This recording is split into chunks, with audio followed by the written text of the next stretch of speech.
warahmatullahi wabarakatuh.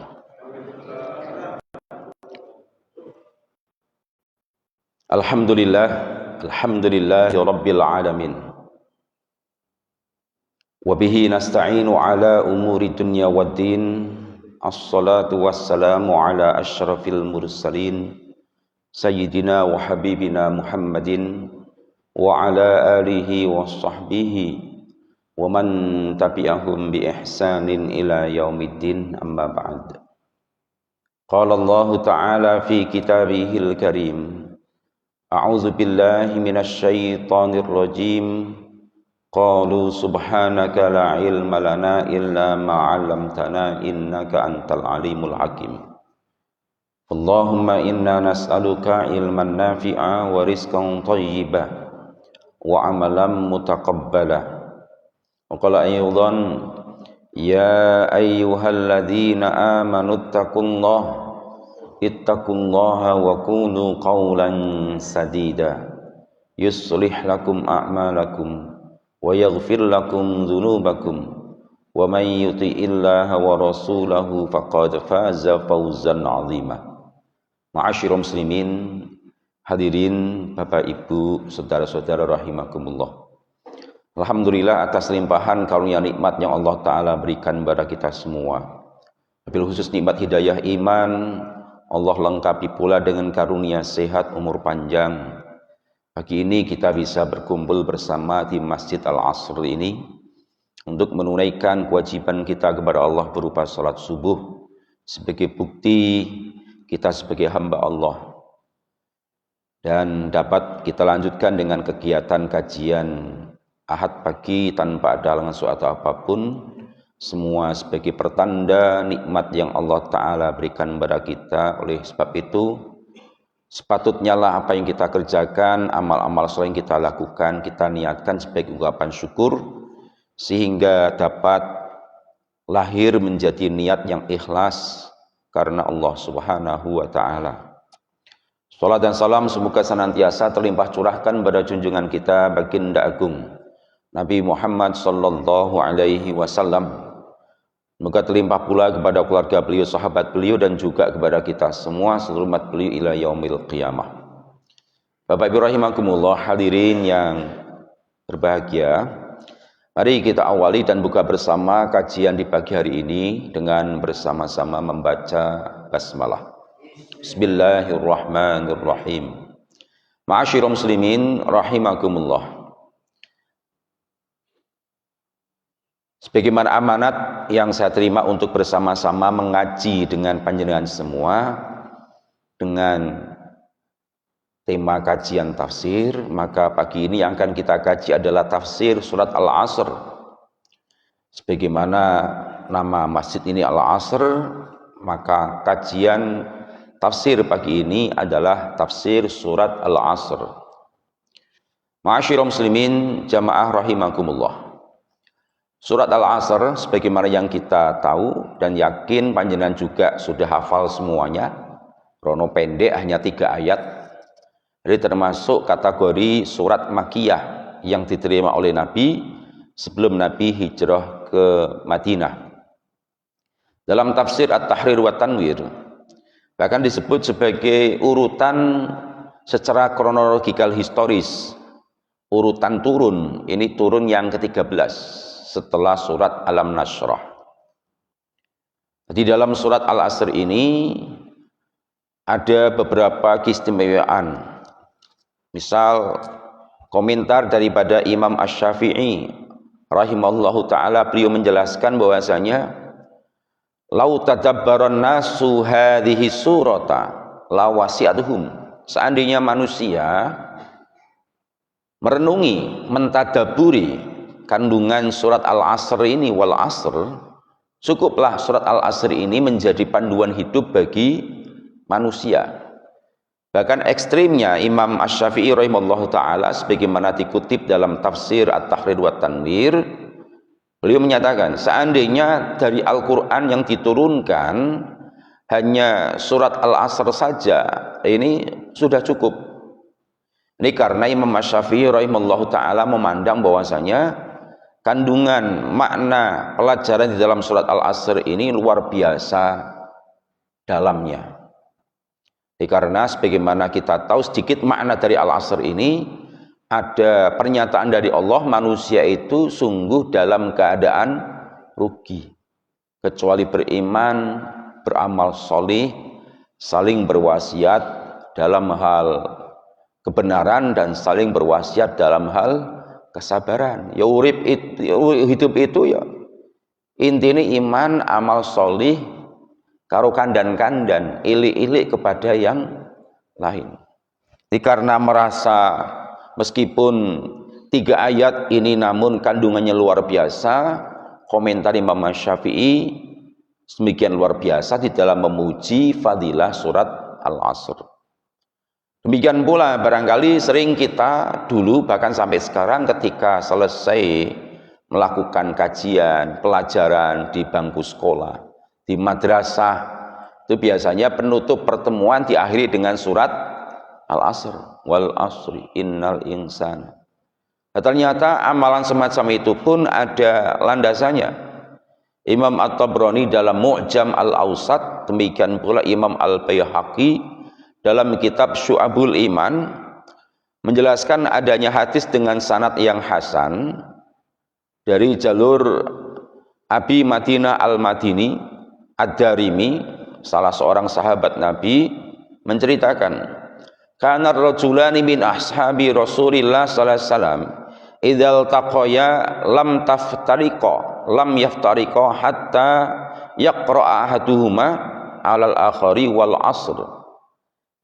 Sahabat yang bernama Abi Madinah Ad-Darimi ini bercerita, zaman dulu ketika ada 2 orang sahabat Nabi yang bertemu, kemudian bercakap-cakap, berbincang-bincang, tidaklah keduanya berpisah sebelum satu di antaranya membacakan surat Wal Asri ini. Nah, ini menjadikan satu dasar bahwasanya salah satu amalan para sahabat ketika bertemu kemudian sebelum berpisah, ini mengingatkan satu sama lain dengan surat Al-Asr ini, yang kemudian oleh para ulama zaman dulu diteruskan tradisi itu ketika selesai pembelajaran dengan membaca surat Al-Asr.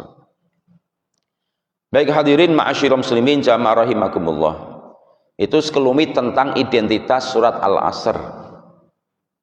Terletak di juz berapa, terdiri dari berapa ayat, dan apa keutamaannya. Kemudian identitas penamaan Al-Asr ini karena diambil dari lafadz yang terdapat pada ayat yang pertama, wal asr, demi masa. Hingga Al-Asr itu nanti kita dalam kajian tafsirnya ada beberapa makna yang populer dan yang masyhur. Al-Asr itu nama bagi seluruh jenis waktu, baik itu tahun, periode, abad, itu disebutkan Al-Asr, masa. Kita awali dengan ayat yang pertama, a'udzubillahi minasyaitonirrajim, wal asri, demi masa. Allah Ta'ala buka surat ini dengan sumpah Allah, demi masa. Sesuatu yang digunakan untuk bersumpah itu menunjukkan betapa penting berharganya sesuatu yang digunakan untuk bersumpah itu. Al-muqsam bih. Misal contoh yang nggak baik ini, contoh yang nggak benar. Orang bersumpah untuk menjamin kebenaran berita yang dia sampaikan, ben wong percaya, biasanya ya disumpahi menggunakan sumpah sesuatu yang dianggap berharga oleh orang itu. Ini orang andel, ketokan jentikku. Nah, ini. Itu semisal dengan sumpah. Nabi bukan sumpah, tapi bukan sumpah untuk memastikan, menjamin kebenaran informasi yang dia sampaikan, jari yang penting dalam aktivitas sehari-hari dijadikan jaminan gelem diketok. Ini satu contoh bahwasanya sumpah itu sesuatu yang digunakan untuk bersumpah itu sesuatu yang dianggap penting. Hanya saja bagi kita seorang mukmin kalau bersumpah tidak boleh menggunakan selain asma Allah atau sifat Allah. sebagai jaminan atas kebenaran pernyataan kita, janji kita, kemudian juga kebenaran informasi yang kita sampaikan. Sumpah itu ya menyebut asma Allah, demi Allah, atau demi zat yang maha pengasih penyayang. Sebab Rasulullah SAW sabdakan, man kana halifan falyahlif billah, barang siapa yang bersumpah, hendaklah bersumpah dengan nama Allah atau sifat-sifat yang merupakan sifat Allah Subhanahu wa ta'ala. Tidak layak sebagai jaminan kebenaran atas pernyataan kita dan kita bersumpah demi ibuku, demi bapakku, mboten kenging, atau demi kupingku nek percaya iki ketoken, itu tidak boleh. Sumpah di dalam Islam sebagai orang mukmin ya harus menyebut sebagai jaminan kebenaran apa yang dia sampaikan adalah jaminannya Allah Subhanahu wa ta'ala. Dalam bahasa Arab ini menggunakan kata sumpah wawu, wallahi atau billahi pakai ba atau pakai tak, tallahi. 3 huruf itu wawu, ba dan tak menunjukkan arti sumpah yang kalau diterjemahkan diartikan demi, billahi demi Allah, wallahi demi Allah, atau pakai tak, tallahi demi Allah. Ma'asyiral muslimin jamaah rahimakumullah, enggak pernah koyok bener tapi juga tidak tepat, bahkan keliru ketika dibawa-bawa juga nama Rasul. Demi Allah, demi Rasulullah, mboten wonten tuntunani. Ya cukup demi Allah saja, tidak perlu membawa nama Nabi, demi Rasul. Sebab Rasul sendiri menuntunkan tadi kalau sumpah cukuplah bersumpah dengan menyebut nama Allah. Jangan sok mireng kan nggih, tiang sumpah Rasul dibawa-bawa. Demi Allah, demi Rasulullah. Cukup demi Allah niku mun cekap. Tidak perlu dengan membawa baginda Nabi Muhammad sallallahu alaihi wasallam. Bapak Ibu rahimakumullah. Di dalam ayat ini Allah Ta'ala bersumpah dengan menggunakan waktu yang diungkapkan dengan lafadz al-asr. Nah bagi Allah, boleh saja Allah bersumpah dengan apapun yang Allah Ta'ala ciptakan, karena Allah zat yang maha pencipta. Namun sekali lagi bagi kita, kalau bersumpah sesuai tuntunan hadis Nabi tadi, ya sumpah dengan menyebut asma Allah. Nah sekali lagi ketika hubungannya sesuatu yang digunakan untuk bersumpah menunjukkan betapa berharga atau pentingnya sesuatu yang digunakan untuk bersumpah itu, demikian pula ketika waktu digunakan oleh Allah untuk bersumpah menunjukkan waktu itu kedudukannya berharga dan penting. Bahkan tidak hanya di dalam surat Al-Asr ini saja, banyak surat-surat lain Allah Ta'ala bersumpah menggunakan waktu ataupun benda-benda yang berkaitan dengan waktu. Misal Allah Ta'ala bersumpah dengan waktu-waktu lainnya, wal-laili idza yaghsha, demi malam apabila telah gelap, wad-duha, demi waktu duha, wan-nahari idza tajalla, demi siang ketika telah nampak. Atau benda-benda yang berkaitan dengan waktu, wasyamsi, demi matahari, wal qamari, wasyamsi wa duhaha, wal qamari idza talaha, dan seterusnya. Wal qamari, demi rembulan, wan najmi idza hawa, wan najmi, demi bintang. Jadi semua benda-benda yang berkenaan dengan waktu. Ma'asyiral muslimin jamaah rahimakumullah.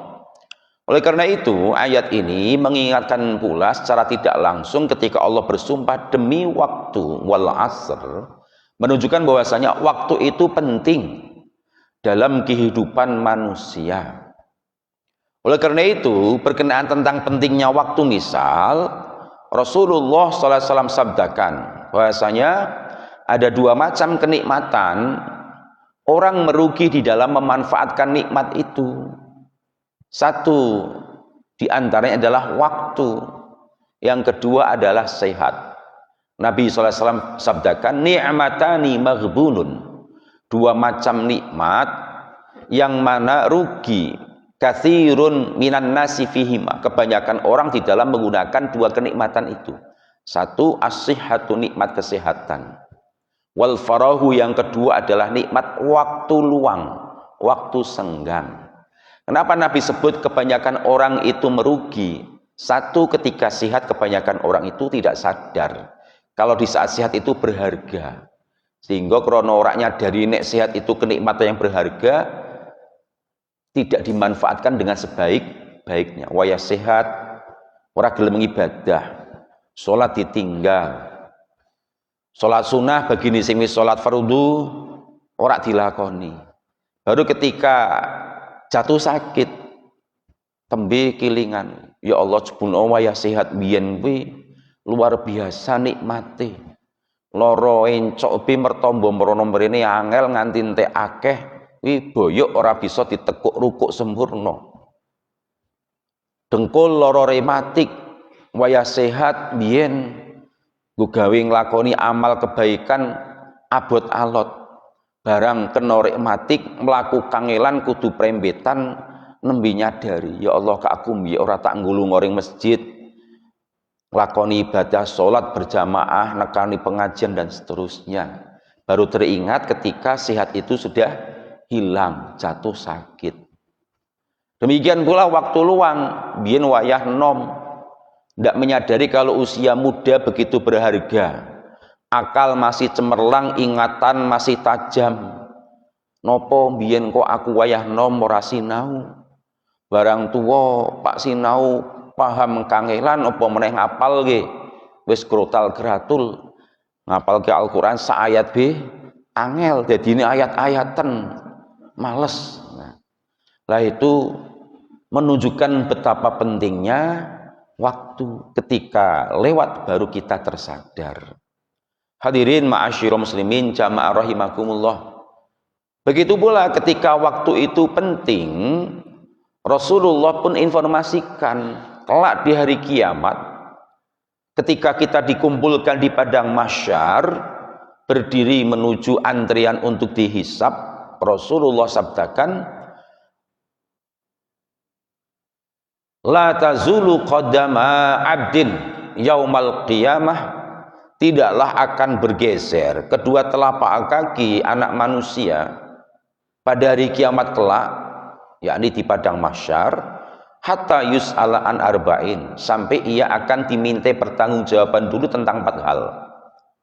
An umrihi fima afnah, yang Nabi sebut pertama kali adalah tentang usia, umur kita di dunia, waktu hidup, untuk apa dia habiskan sepanjang usia yang Allah Ta'ala berikan kesempatan. Sing 40 tahun mati, bahkan kurang dari 40 tahun meninggal dunia pun selama hidup 40 tahun itu akan dimintai pertanggungjawabannya untuk apa saja selama 40 tahun hidup di dunia. Kemudian yang kedua Nabi sabdakan, wa an jasati fima ablah, tentang tubuh kita mulai dari kepala yang ada telinga, mata, mulut sampai kaki, semua akan dimintai pertanggungjawabannya. Untuk apa digunakan sampai kemudian tubuh itu hancur di dalam kubur, dan yang akan menjawab adalah bukan mulut kita. Dalam surat Yasin Allah Ta'ala informasikan di hari itu mulut akan dikunci, yang akan berkata, menjawab dan menjadi saksi adalah kedua tangan kita dan kedua kaki kita. Al yawma nakhtimu ala afwahihim wa tukallimuna aydihim wa tashhadu arjuluhum bima kanu yaksibun. Yang ketiga yang akan ditanya pula adalah tentang harta yang kita miliki di dunia. Wa an malihi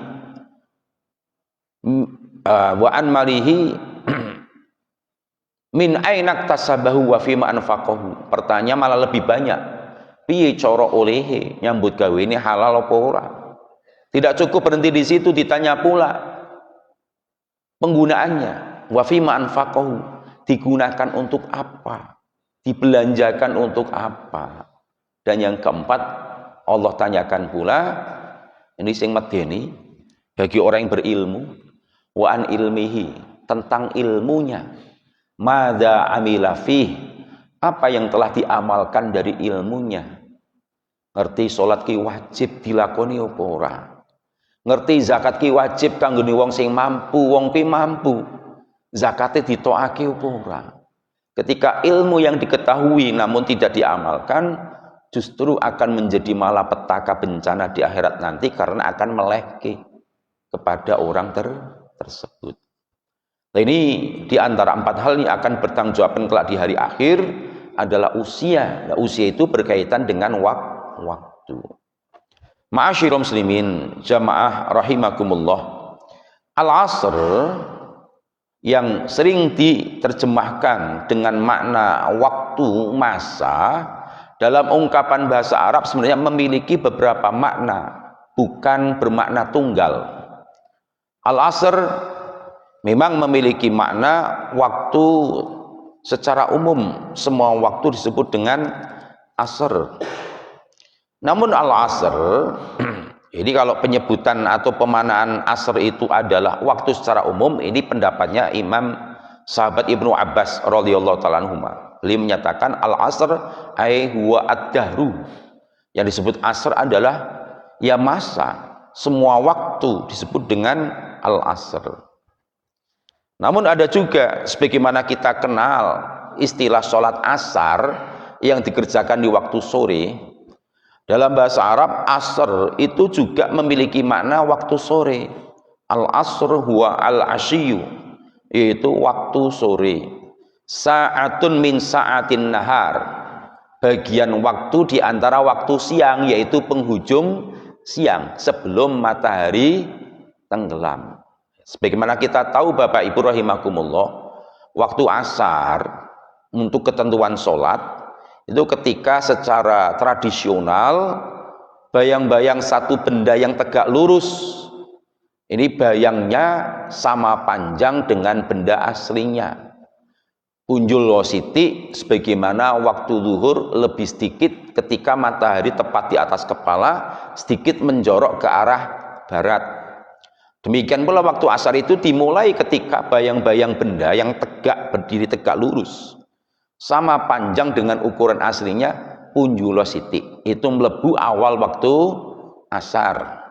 Sampai waktu ikhtiar utamanya adalah ketika bayang-bayang benda itu 2 kali lipat panjangnya dari benda aslinya. Itu ketika cahaya matahari sudah mulai menguning. Meskipun waktu darurat, apabila darurat boleh mengerjakan sholat asar, waktunya memanjang sampai menjelang matahari tenggelam.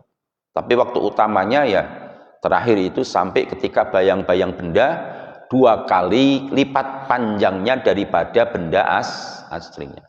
Itu waktu asar. Para Rabu hadirin ma'asyiral muslimin rahimakumullah.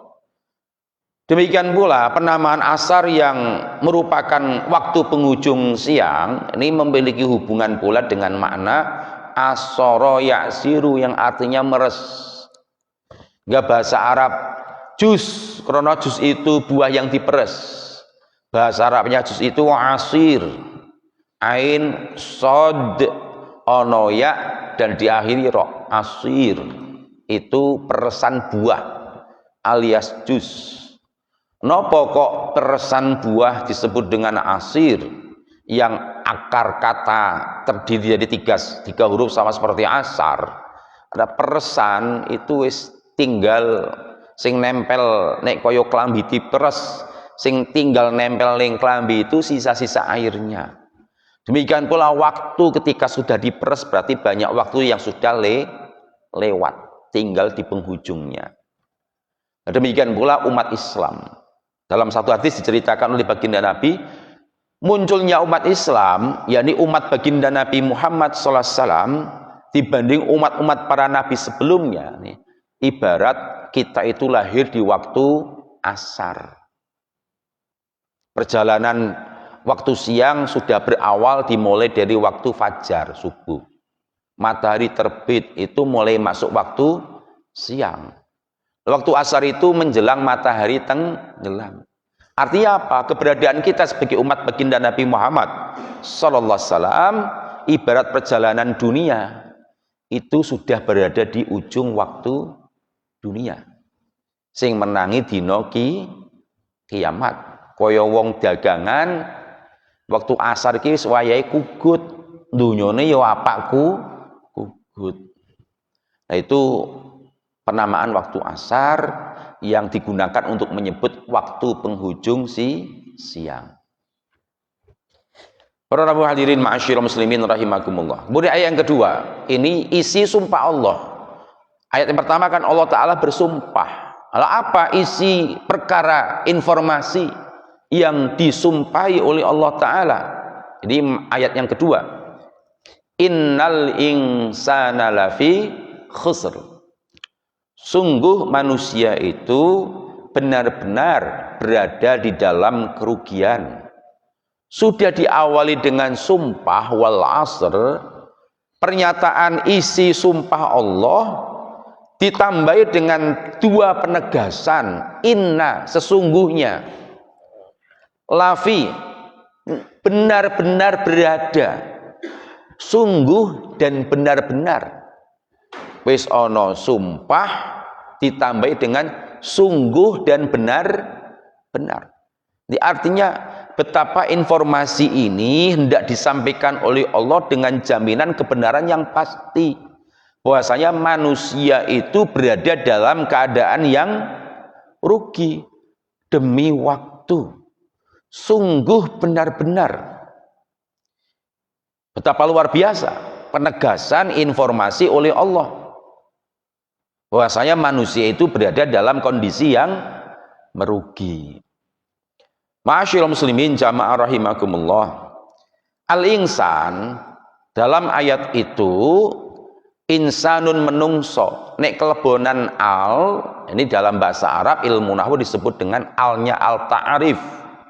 Di antara fungsi al-ta'arif onone al masuk kata pada benda itu menunjukkan listighraqil jinsi, untuk mengeneralisasi bahwasanya apa? Semua manusia, semuanya saja tidak terkecuali mereka yang memiliki ras suku Eropa, Asia, Arab, siapapun tanpa terkecuali manusia itu berada dalam kondisi rugi.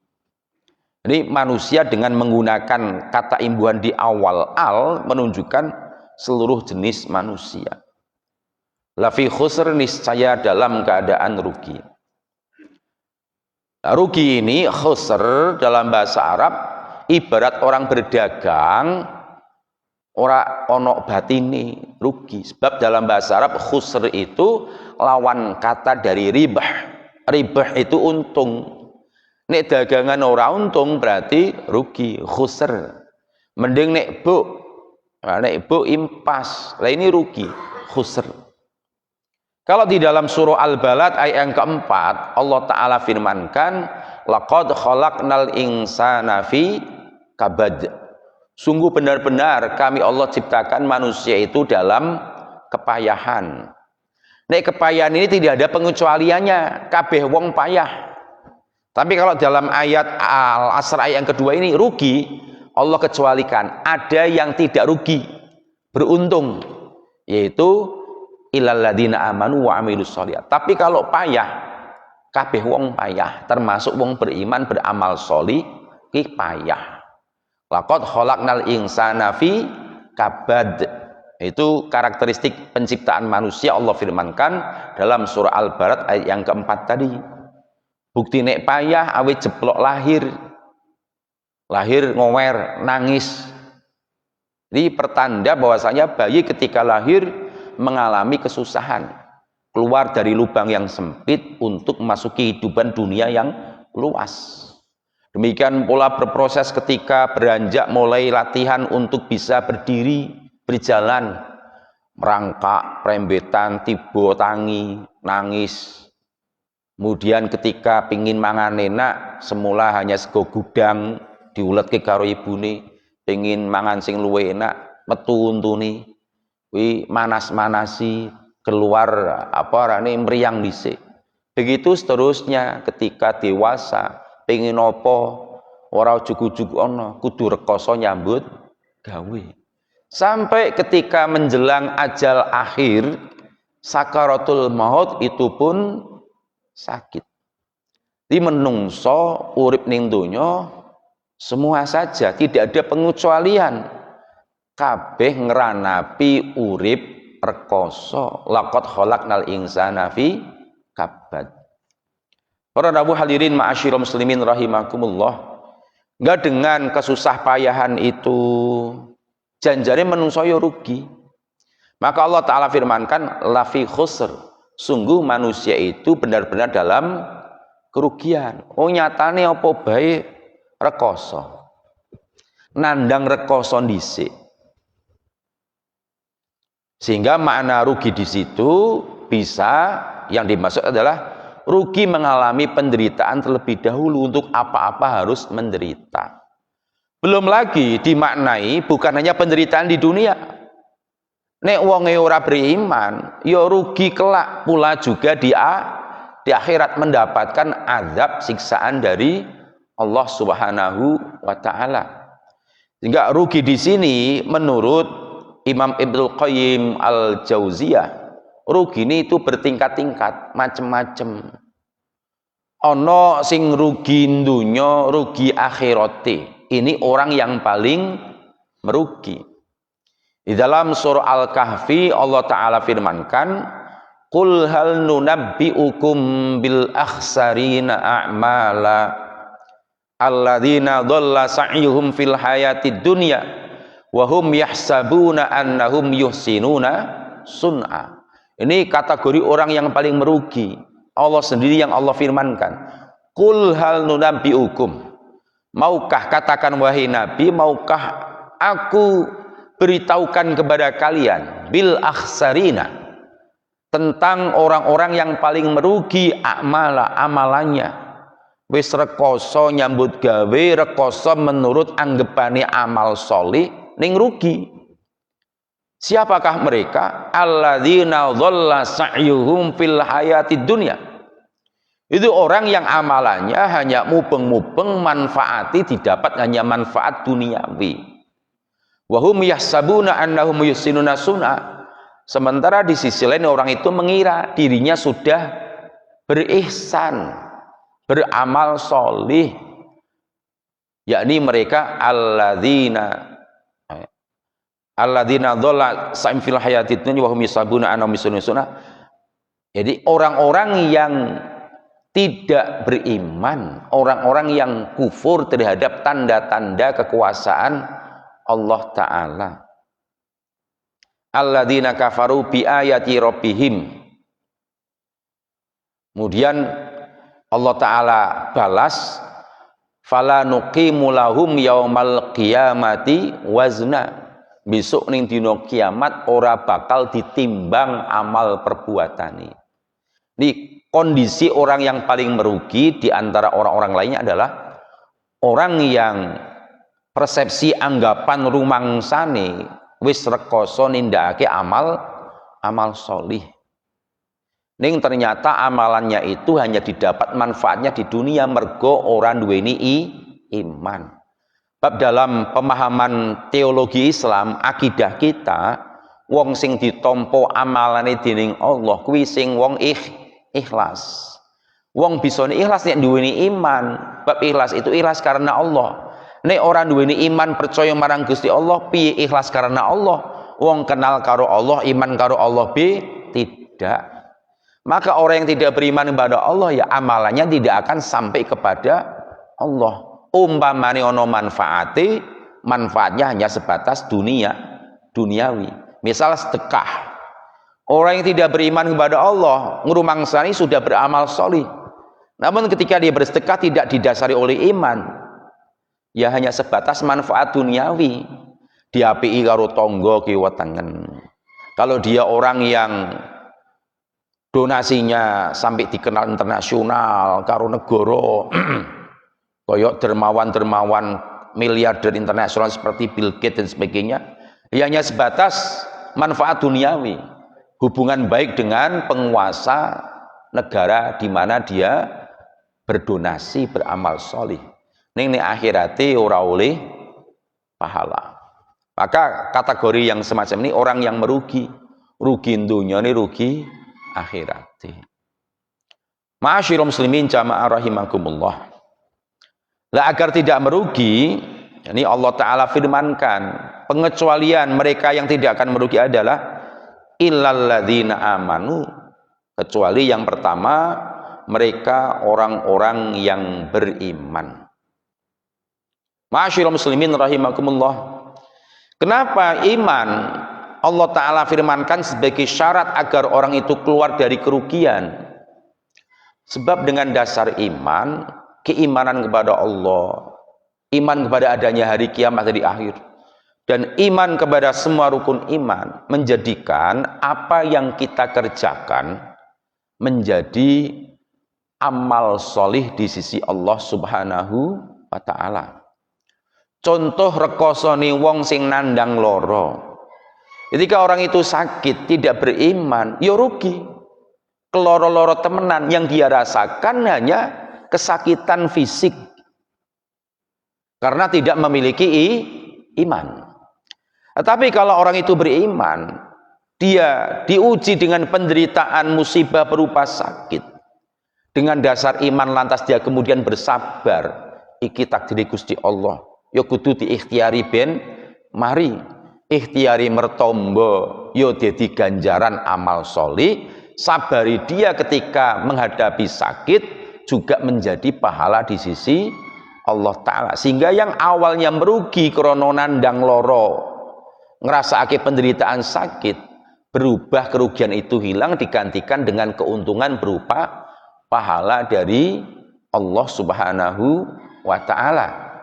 Ini disebut, atau ini kenapa alasan Allah Ta'ala menyebut iman itu sebagai syarat orang akan keluar dari kondisi merugi.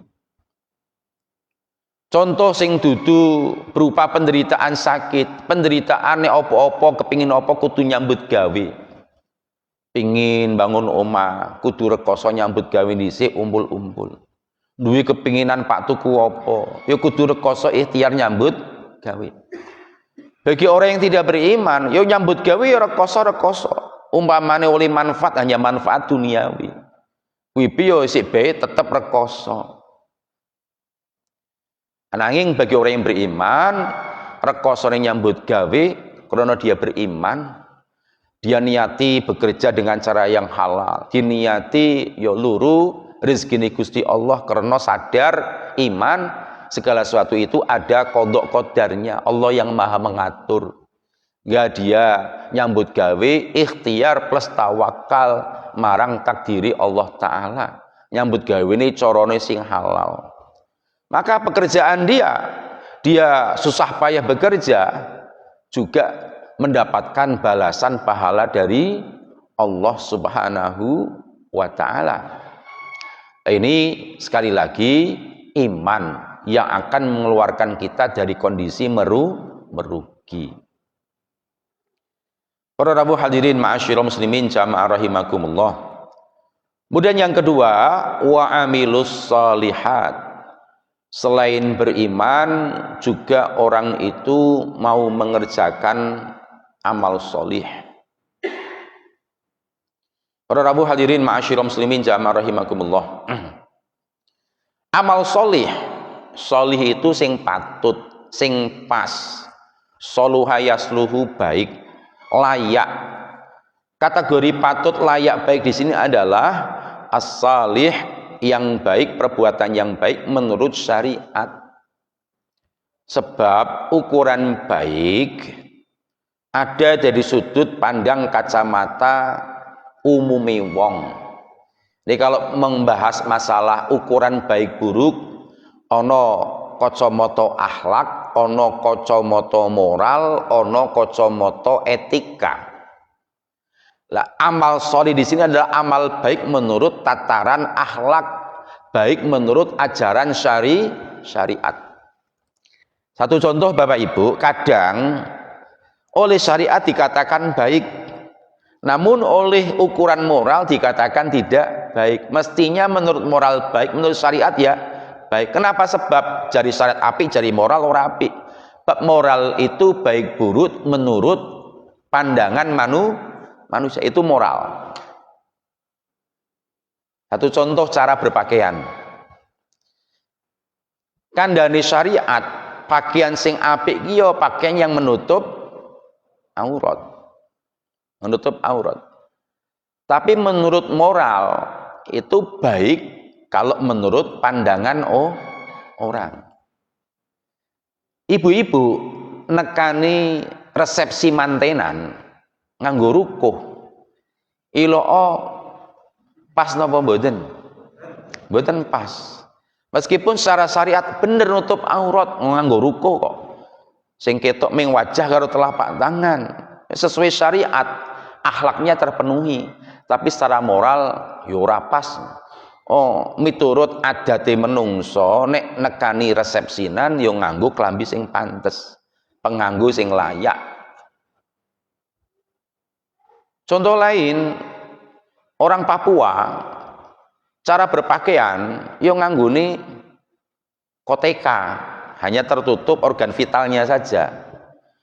Mlebu ning pasar yo ora isin, ora ana wong ngelokke, sebab standar moralnya di kalangan mereka berpakaian semacam itu sudah layak.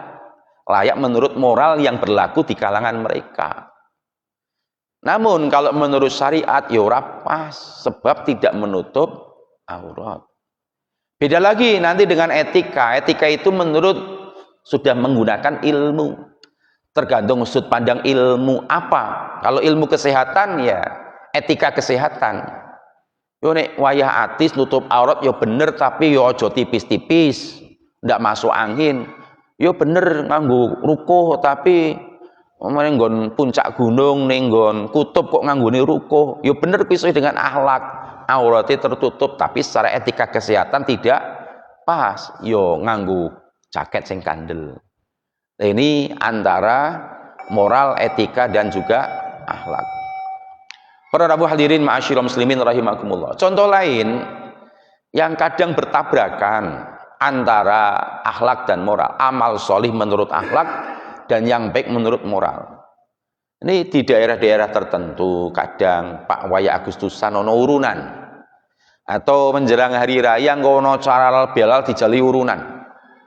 Kegiatannya menurut syariat Islam nggak pas, bab nanggep jogetan yang biduannya misal amit nyun sewu auratnya terbuka diumbar. Terus ini jogetan yo kadang cok karo setengah terpengaruh minuman keras. Kalau menurut syariat kan kegiatan yang tidak layak, nggak pas. Kadang nih jari ulunan orang nyumbang dikandaki medit. Padahal medit itu sifat yang tercela di dalam akhlak Islam. Wong kok medit kae. Jari ora kena medit wong Islam kuwi. Jaluki kok medit. Jadi menurut persepsi moral orang itu pelit. Namun menurut syariat justru baik. Kenapa? Sebab mendukung perbuatan maksiat meskipun urunannya itu kecil tetap saja mubadzir, dosa. Perbuatan menyanyiakan harta. Nah, ini disebut tarik ulur yang kadang dikatakan baik menurut syariat, kadang dikatakan sebaliknya tidak baik menurut ukuran moral. Nah, amal syari di sini amal baik yang ditentukan dari tolok ukur syariat. Meskipun ono sing ngandhake sholih itu harus menyelaraskan antara dua sudut pandang tadi. Sholih indallah, baik menurut Allah, sholih indanas, baik pula menurut manusia. Jadi nilai kebaikan yang baik di sisi Allah juga membawa kebaikan di sisi kehidupan sesama manusia. Para rabu hadirin ma'asyiral muslimin jamaah rahimakumullah. Contohnya niku wau nyambut gawe ini sing solih, maka rekoso tapi juga akan mendapatkan pahala dari Allah Subhanahu wa ta'ala. Artinya apapun aktivitas kita meskipun itu janjani rekoso, kalau tidak dilandasi iman dan amal aktivitas itu tidak disesuaikan dengan aturan Allah, tidak solih tadi, yo akan merugi. akan beruntung tidak rugi jika dilandasi dengan iman. Kegiatan itu disesuaikan biar sholih sesuai dengan aturan syariat, maka kita tidak akan rugi. Ma'asyiral muslimin jamaah rahimakumullah. Baik, kemudian Imam Ibnu Taimiyah beliau menjelaskan bahwasanya di dalam kandungan surat Al-Asr ini mengharuskan kita untuk menjadi pribadi yang beriman, beramal sholih, juga menegakkan amal ma'ruf nahi mungkar. Karena syarat yang ketiga agar kita tidak merugi, watawasau bil haqqi watawasau bis sabr. Watawasau saling berwasiat. Sing arani saling itu ora dhewean. Saling berwasiat berarti saling elik-elik, saling kandan-kandan. Bil haqqi terhadap perkara yang benar. Elik-elik kandan-kandan supaya netepi barang sing bener. Watawasau bis sabri juga saling berwasiat terhadap kesabaran. Ini sebagai syarat yang ketiga agar hidup kita tidak merugi. Juga ada upaya untuk melakukan dakwah amar ma'ruf nahi mungkar, ilik-ilik supaya kita semua mengerjakan amal yang benar, kebenaran tadi, juga watawasau bis sabr, netepi marang sing sabar. Para rawuh hadirin ma'asyiral muslimin jamaah rahimakumullah, al-haq, barang yang benar, ya barang atau perkara yang benar menurut syariat. As-sabr itu kesabaran. Ini barangkali penjelasannya agak panjang Bapak Ibu. Sabar itu adalah sikap tahan uji. Meskipun orang Jawa, Indonesia sering secara sempit mengartikan sabar itu gelem ngenteni alias sabar menanti. Wis ora ono saiki. Wong Jawa ngandhakake sabar kuwi gelem ngenteni. Ibuke Pak dijak lunga karo bapake, dandane suwi setengah jam ora metu-metu. Bola-bali diklakson dadit-dadit. Ibuke dik njero nyuwara, "Sabar dhisik sih, Pak." Jarene ibu mau sabar kuwi gelem ngenteni. Antri esuk tuku sarapan, do rebutan krana butuh cepet-cepetan. Nggo gawe nyarapi anake Pak mangkat sekolah. Oh bakule kondo, sabar anju kae dhisik. Nah, jarene bakul mau sabar kuwi ya gelem ngenteni. Padahal dalam bahasa Arab makna sabar yang sebenarnya itu adalah tahan uji. As-sabru huwa as-sabatu 'ala syai'. Kenapa sabar diartikan sebagai tahan uji? Karena sebagai bentuk kita menyikapi ujian dari Allah harus kita sikapi dengan sabar. Ora pasnya diartikan gelem ngenteni, sebab sabar itu ada 3 macamnya. Sabar melaksanakan perintah Allah, seperti kita diperintah untuk sholat, sabar. Ora pasnya diartike engko dinteni, kaya bocah dikon sholat wae sholat asar nggih wis sore. Engko sih Pak sabar dhisik. Lah jarene bocah mau engko dhisik sih dinteni engko salate mengko-mengko. Lah tidak pas. Yang namanya sabar adalah sikap tahan uji meskipun wayah atis, esuk-esuk ngantuk, gelem ngemek banyu wudu salat subuh, itu artinya sabar menjalankan perintah Allah.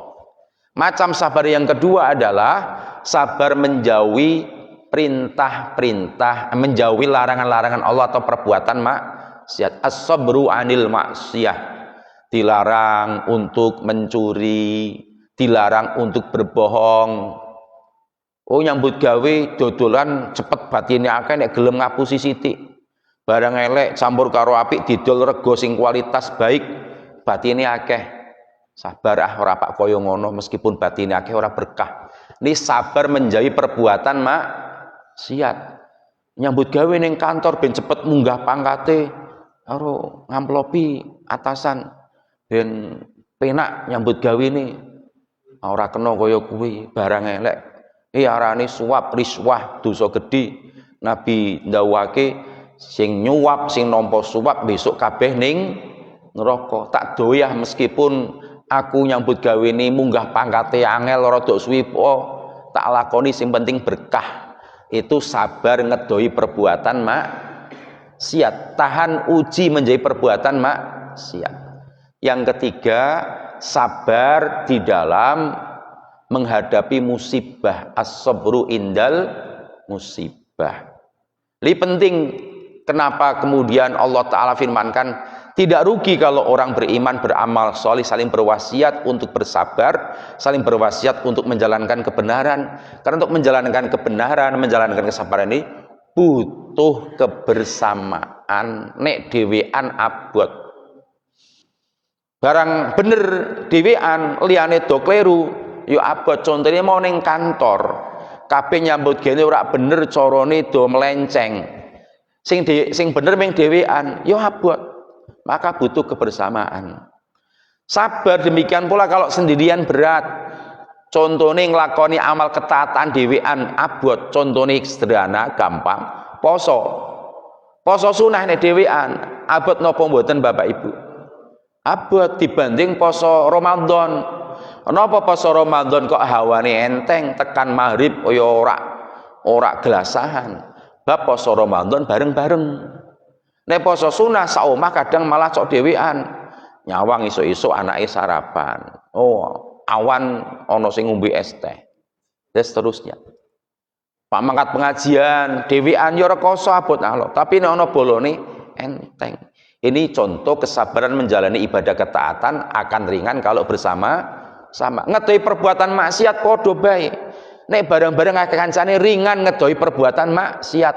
Tapi nek kanca bolone kabeh iki maine nakal, awake dhewe sing pak bener ngedoi perbuatan maksiat, yo abot. Sisteme wis demikian rupa bobroknya. Pak lempeng dhewe, ya abot. Demikian pula menghadapi musibah. Kena banjir, sing kelebonan banyu ming sak omah tok jenengan. Bingung, Pak ngungsi rindi ora ana bolone. Tapi nek sing kena banjir kelebonan banyu wong sak kampung ora bingung. Bantuan bahkan datang sendiri. Ngungsi difasilitasi ke gedung kono ngungsi ini bareng-bareng. Ini bukti sabar itu akan lebih ringan kalau dijalankan secara kolektif bersama-sama. Maka butuh komunitas. Inilah yang akan mengeluarkan kita dari kondisi merugi. Barangkali ini Bapak Ibu rahimakumullah sudah jam 6. Apa yang dapat kita kaji semoga bermanfaat. Mari kita akhiri kajian di pagi ini. Memohon pada Allah agar diberikan keberkahan ilmu yang telah kita kaji, yang dapat kita amalkan dalam kehidupan sehari-hari. Dengan bersama-sama berdoa memohon kepada Allah Ta'ala. Bismillahirrahmanirrahim.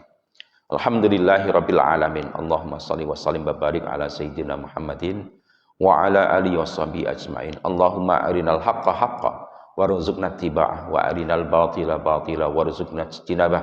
Allahumma ij'alna mimma yastami'unal qawla fayattabi'una ahsanah. Allahumma ya muqallibal qulub tsabbit qulubana ala dinik wa ya musarrifal qulub sarrif qulubana ala ta'atik.